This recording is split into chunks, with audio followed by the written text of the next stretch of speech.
Alright, this has been a video that I wanted to make for quite a while. This is uh,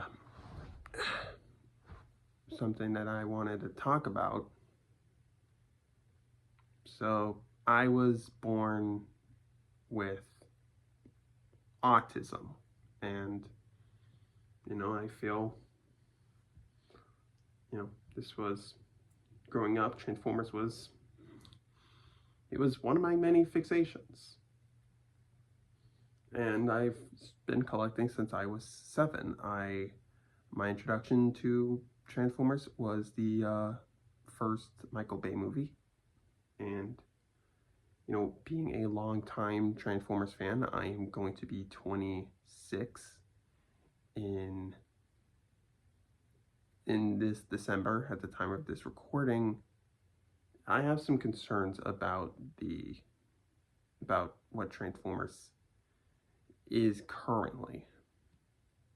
So a lot of young adults like me, who are probably in their mid to late 20s or like early 30s, like us young men, we have sort of been collecting Transformers for quite a long time. Like I said, I got into Transformers when I was 7. No. Let's get an example. I grew up, I collected the 2007 figures. Technically, I did not have Dreadwing, but I did have the Overcast recolor. This was I don't think this was my first, but I do think that it is probably one of my favorite molds, in spite of its flaws. In terms of functionality, it has some subpar articulation, but what it has that many figures don't have nowadays: firing missiles.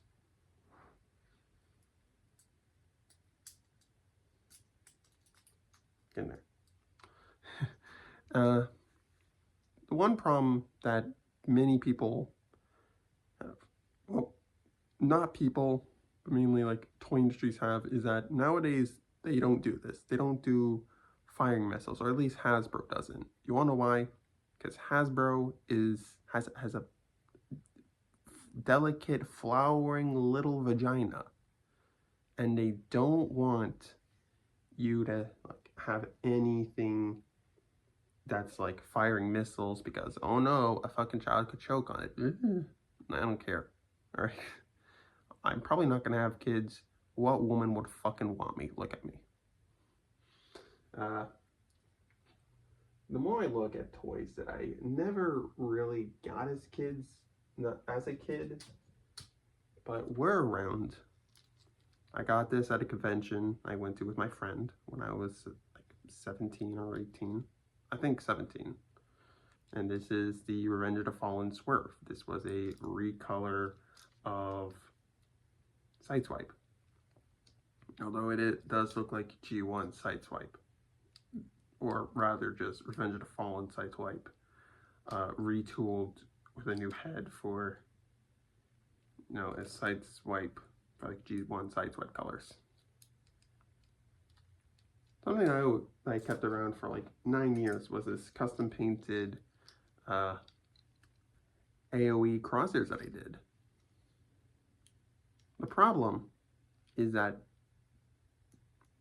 how do I say this? The main problem with Transformers figures nowadays is that they're less focused on what makes a Transformer fun and more about what the price is.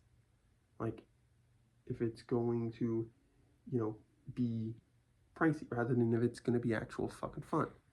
Like, yeah, we get good toys. Like, we got Kingdom Blaster, which I got off of eBay like a year ago.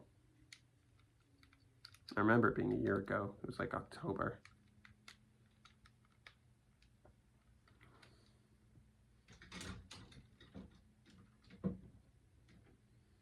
And then we got the RC mold, which was alright. the Legacy RC mold. I don't think it's as bad as people say it was. It was just kind of flawed. But the problem is that they sacrificed accuracy over actual enjoyment, I guess, if that makes sense.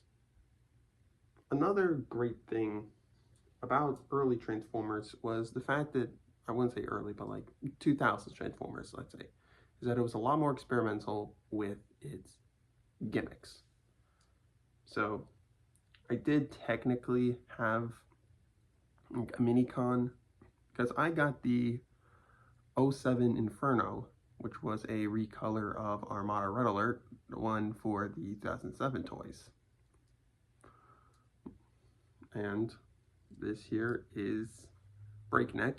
I got him pretty recently. He is a recolor of Cybertron 6-speed. And pretty simple transformation, pretty fun.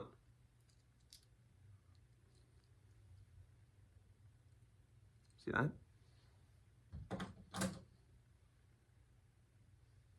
Also had Roll Bar, which I got from a flea market. This isn't the same Roll Bar. This is just one that I got off eBay. Again, like, give or take a year ago. I have to check my eBay listing. But here it is. Roll Bar. Now, the problem is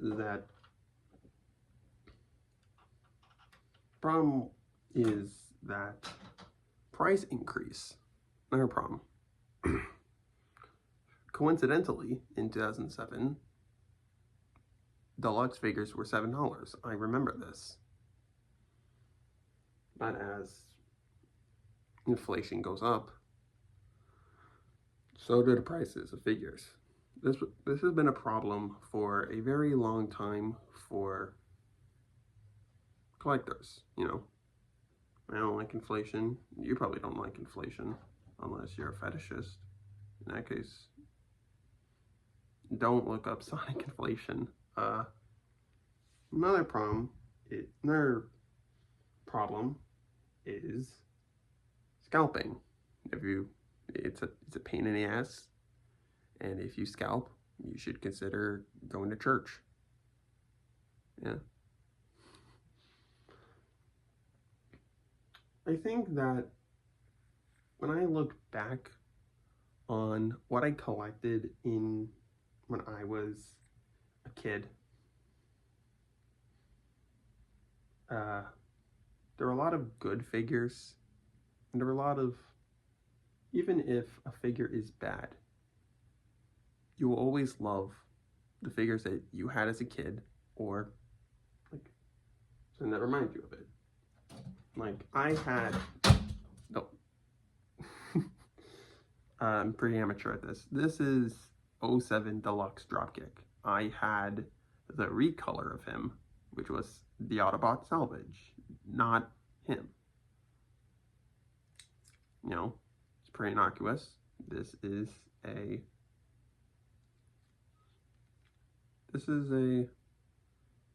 nice figure, despite the lack of articulation. It's a nice Chevy Silverado.